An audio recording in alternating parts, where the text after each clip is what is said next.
So when it comes to the new year, by the way, Happy New Year, everyone. Happy New Year. When it comes to the new year, we can't help but think of newness and renewness and all of those things. And so, of course, we're going to talk about it in our series this month called All Things New. Now, how many of you know somebody, if you don't know somebody, you might be this person, who just loves the next new thing? Right? You love the new thing. When the new technology comes out, you gotta have the new technology. When the new car comes out, you gotta have the new car. When the new thing comes out, you gotta have it. Maybe it's fashion, right? Like there's just in every kind of realm of our culture and society, there's people that have to have the new whatever it is in that field. But then there's this other type of person that's really into like the old being made new. Right? So you have the person that's into the new technology, and so they were the first one to have the iPod, and then the first one to have the iPod Touch, and then so they had to have this new way to play their music, and then you have that person who has the vinyl, and then now they have the laser record player, and so I get this new vinyl, or this old vinyl, and I put it on this new record player, and it sounds better than it ever has, right? So you have the new, but we're all, I would say at some level, we love the new thing, the next thing. I mean, just face it, if you had a choice between your old car and a new car, you want the new one. It's just a little better. It's just a little more modern. It's just taking you to the next thing. And new is never done, and it's always happening, right? There's never this thing, what do they call it, arrested development, right? Where you get that new thing, you get that new haircut, and then that is your haircut for the rest of your life, right? I feel like I'm there. I can't do much more with the hair as I'm losing it. But new is never really done. There's always new, and then there's always old being new again. I remember being in high school and bell bottoms like coming back, like in a slightly different way than like the way my parents wore them, but they were back. And it was this old thing that was made new again. And this always happens. My son and my daughter were running around the house the other day saying psych to each other. I thought, that was like right before me coming up, you know? Like I remember like hearing my friend's older brother, psych, you know? And maybe you remember that. I thought everything just comes back around. The old becomes new again, but we love that new thing. And so I want to talk about that because I feel like that is something that is actually at the deepest level of us. So there's this guy named Luke, and what he did, there's one of the gospel accounts, so one of the accounts of like the life and ministry of Jesus. Luke was a physician, and what he did was he went and he interviewed people that were around Jesus at the time, and he would gather these stories based on these eyewitness accounts of the followers of Jesus, the people who were close to Jesus, and the people who experienced Jesus firsthand.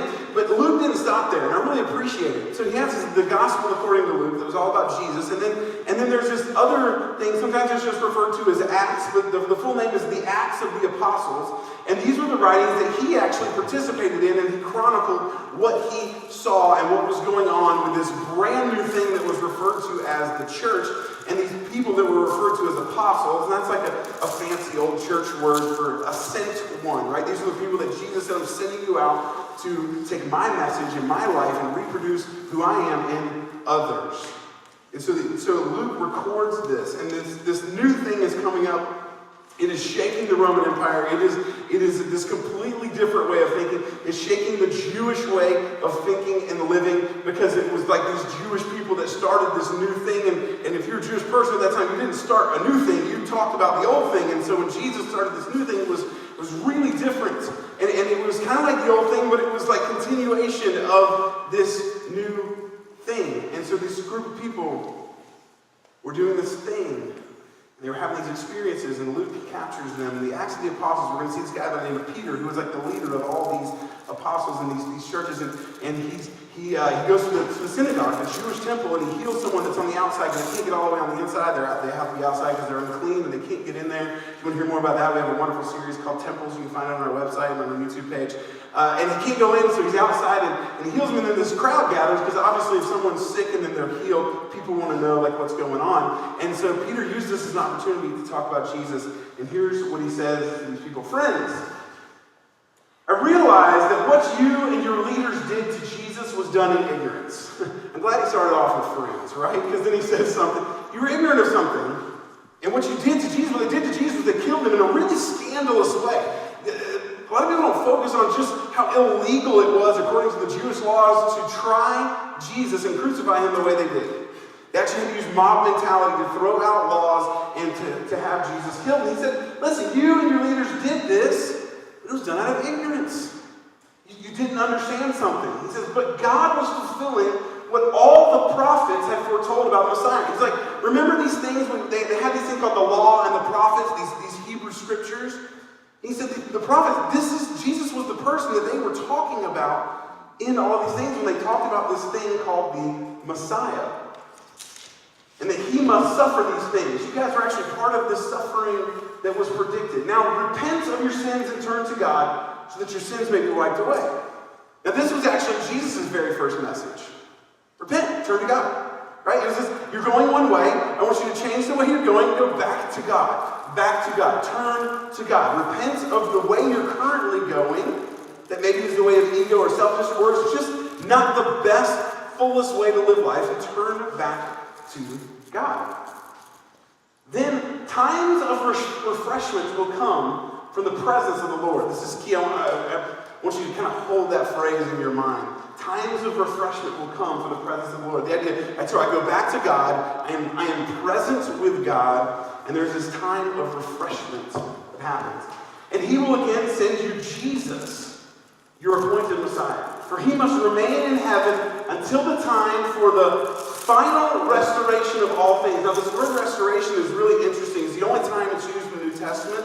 And here's the idea of what it means. It's different than the other kind of ideas of restoration, of just making this whole thing new. It's almost like hitting a reset button.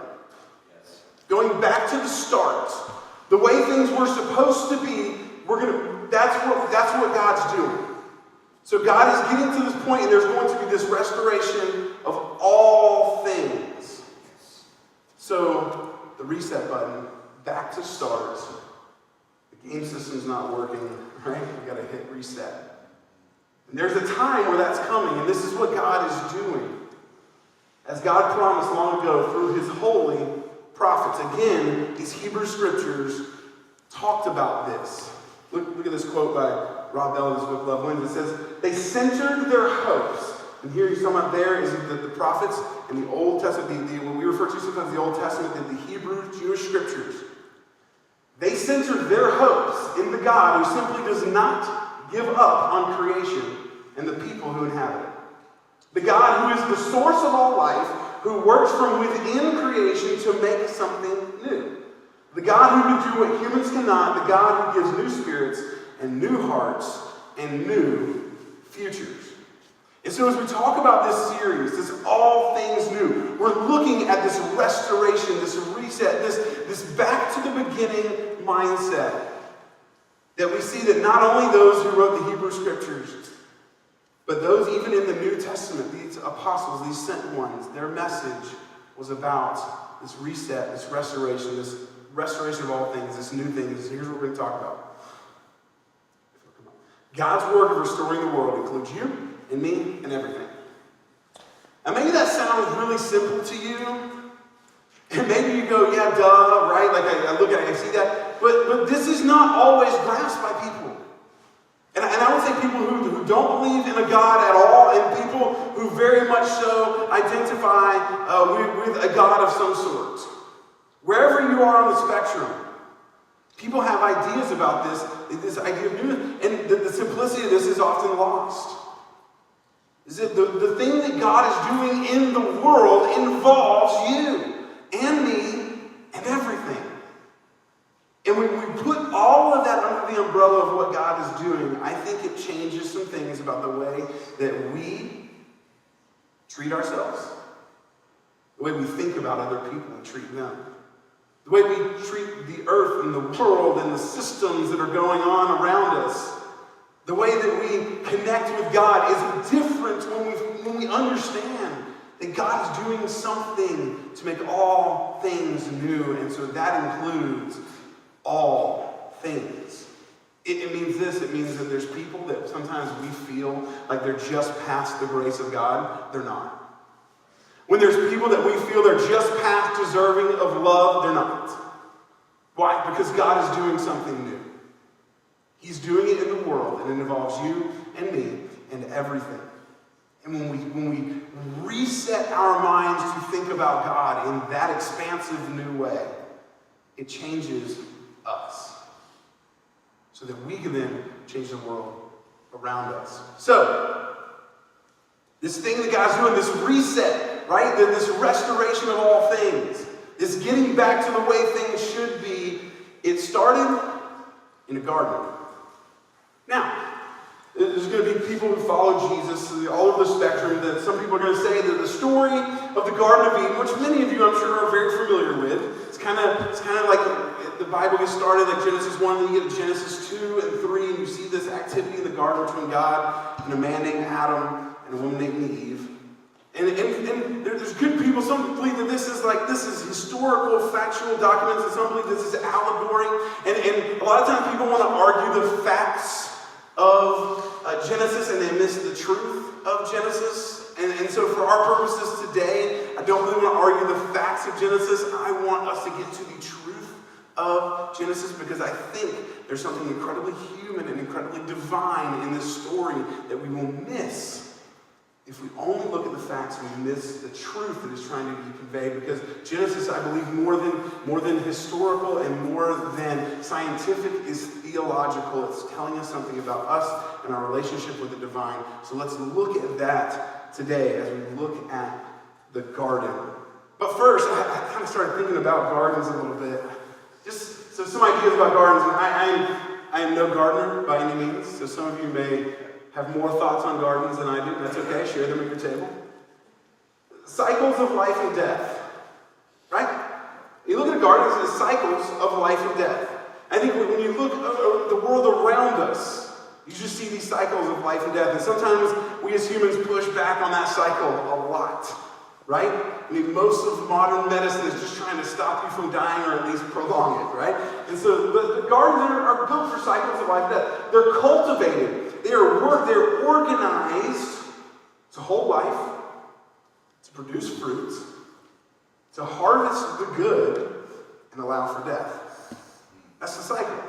And I want us to pay attention that we're cultivated, because this is going to be very important when we talk about God's garden.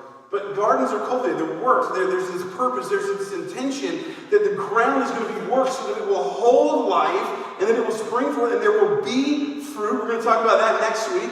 And that can be harvested for the good of others, right? The fruit isn't for the good of the plant, it's for the good of everyone else. And then it is cycled into death again so that it can be reborn. There's a constant potential for life in gardens. A constant potential for life. And I would say that in our own lives, there's this constant potential for life and newness and renewal. So it started in a garden, and it started in God's garden. Now, the story of the Garden of Eden is this idea we see in Genesis chapter 1 that God creates. It's this creative God that is doing work in the world, and God says, let us make man in our own image. So we actually see this God that's in plurality, that's in this community. Let us make man in our image. So we have this divine, dynamic, communal energy going on, and we're going to create man to be like part of it in our image, and we're going to create space for man to exist, and we're going to be with man and man with us. And so we see Adam, and I think it's really great. I'm really excited about this part, is that God looked at Adam and it was like incomplete. It wasn't good. It was the only thing he created and said it's not good. And so he created a woman, right, to make everything just better and good, right?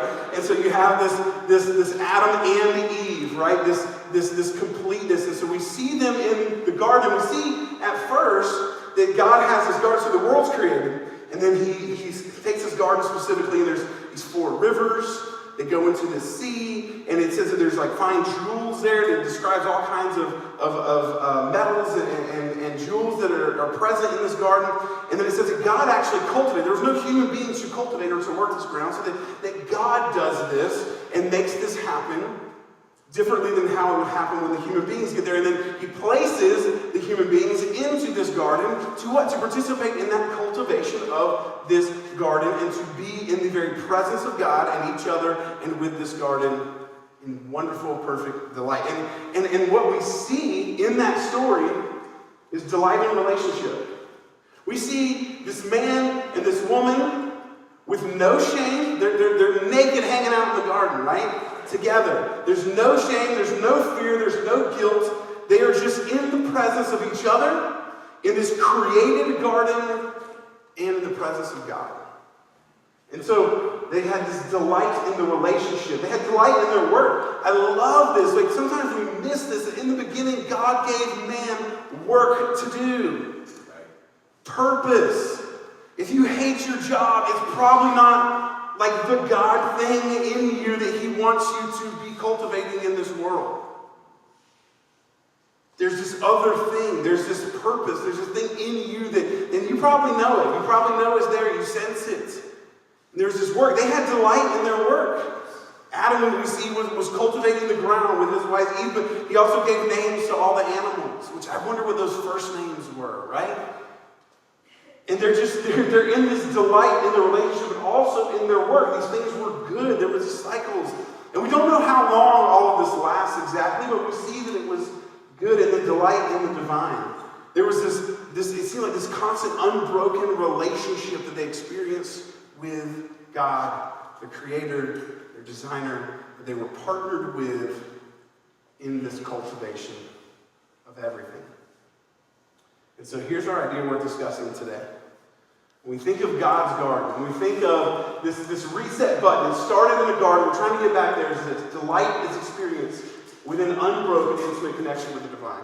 Remember it said that you'll be in the presence of the Lord, you'll experience refreshment in the presence of the Lord. That's what Luke wrote in the Acts of the Apostles. That was Peter's message. You'll experience refreshment.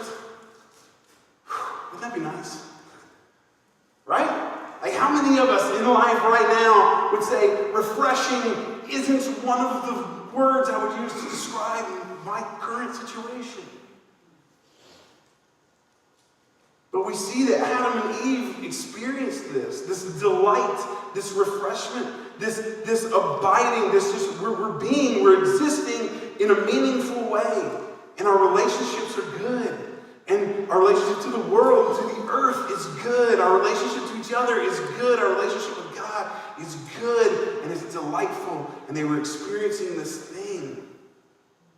And I think that's what Peter was saying when he said there's this final restoration, this reset, this back to the garden that God's doing in all things, which includes you and me and everything. And throughout this series, I want us to maybe our spirit, our mind, to rework how we think and how we view these things, so we can get to a place where we see what God is doing, we partner with it, and we begin to experience delight. Does not mean life will be perfect, but it does mean that we can enjoy the imperfection of life because we see what's going on. So we're going to talk about throughout this series. There's so much to unpack here. But deeply, what I want for all of us is to experience this delight. Now, this delight and the life that they experience, we don't experience it now. Why? Well, because it was destroyed by sin. Maybe you don't like the word sin, so you like the word ego self, right? Like psychologists like to use the word ego self, false self. Guess what? It's all talking about the same thing. It's the brokenness that we feel in and around us all the time. And we see that Adam and Eve, they made a choice that broke this divine delight that they were in constant experience of. Look at, I just think that this author says it wonderfully. Roxy Cabot says this: the story of the Bible then is the story of the many detours and sidetracks taken by humanity on its way back to intimate union with God. And the many ways God helps us along the way. Ultimately, it is the story of God, not just revealing a pathway, but becoming the pathway back to the garden. Yeah, you guys can come on. This is the meaning of Jesus One day he will bring it about for all creation. But in the meantime, we can begin to experience this intimacy now. The story of the Bible, and I would say even the story that we are writing in our own lives, is this. How do we get back to the garden? How do we get back to that place where we experience this unbroken intimacy, vulnerability, where we no longer feel this guilt and this shame and this fear when it comes to our relationships to God and others, but we have this deep, abiding, resonating delight in us. And we begin that now. We believe God is doing a work that one day will reset the whole thing, but we are now participating in that work in our lives and in the lives of others. There's a way back to the garden. It's a path of love and life. We believe that that path is in and through Jesus. We're going to talk about that this month. Because I believe as I look around at people, as I experience people, as I look at our downtown community and I see even this new life and revitalization that's happening here, I just can't help but think to myself, I want people to experience new life. I want them to experience the delight. I want them to love themselves and others and God. And I want to see people healed and restored. And I want to be a part of that process. And I know it starts with me. It starts in my heart and my life. And so today, when you think about this delight, this intimacy, this unbroken experience, and this idea of getting back to the garden, I really look forward to hearing what you have to say at the table about what God is doing in your heart and your life right now.